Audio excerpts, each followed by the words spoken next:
It's really easy to suspect that an employee is abusing family medical leave if they post pictures of themselves on a tropical vacation on Facebook. But the reality is that people go on leave for different reasons, and not everyone has to be home on the recovery couch. The recent 11th Circuit decision in Jones versus Gulf Coast Healthcare provides a thoughtful and thorough review of some of the key provisions of the Family Medical Leave Act, including a situation involving a vacationing employee.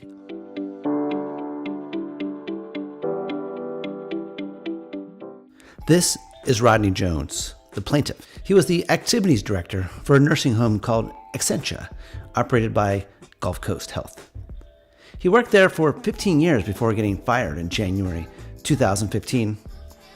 His job involved physical work like picking up patients out of bed, unloading patients and equipment from vehicles, shopping for supplies, and setting up events around the community.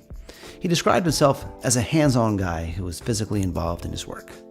Jones needed shoulder surgery in 2014 to repair a torn rotator cuff. Jones took 3 months of FMLA leave to recover, but at the end of this period, he still wasn't able to perform the physical parts of his job and didn't have a certification for duty from his doctor. Essentia refused to reinstate him, but gave him another 30 days to recover. While on this new extended leave, Jones went to St. Bart's, vacationed on the beach for a few days, and also visited a local amusement park a few times. While on these trips, Jones took photographs of himself and posted them on Facebook. Some of his Facebook friends were colleagues at work, and these images circulated around and made its way to his supervisor. When Jones finally returned to work, he had a fitness for duty certification, he was able to perform the essential functions of his job, and he was ready to go. But his employer wasn't ready for him because they'd seen those pictures of him on Facebook and they thought he was abusing their leave policies and they fired him. Jones sued Essentia under the Family Medical Leave Act for interference and retaliation. Essentia, though, got the case thrown out on summary judgment. Jones then appealed to the 11th Circuit, and they recently issued an opinion that covered both of these claims. Let's take a look. FMLA interference occurs whenever a company interferes with an employee's rights under the FMLA.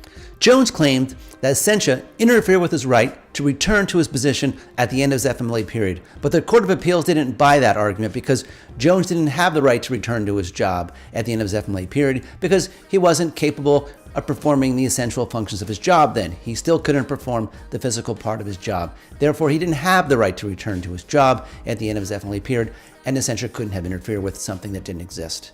And therefore, that claim was bounced. Next, the court addressed Jones' retaliation claim. FMLA retaliation occurs whenever an employer takes adverse action against an employee for exercising their rights under that law. Here, Jones claims that Essentia fired him for taking FMLA leave. The Court of Appeals focused on the issue of retaliatory intent in this case because Rodney Jones didn't have any direct evidence that Essentia fired him for taking FMLA leave. In fact, Essentia denied doing that, so there was really no direct evidence at all.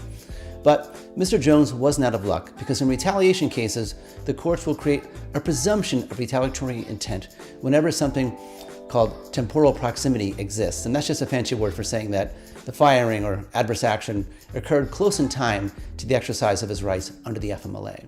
And here, since Mr. Jones was fired right after he returned from FMLA leave, the court applied that presumption and held that the case did have merit and sent it back to the trial court for further proceedings. So Mr. Jones' case actually didn't get dismissed in its entirety, and it will continue on another day in the trial court below, and we'll watch it to see what happens.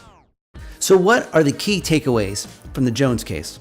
First, there's no reinstatement for an employee on FMLA leave unless that employee can perform the essential functions of the job at the end of the leave period.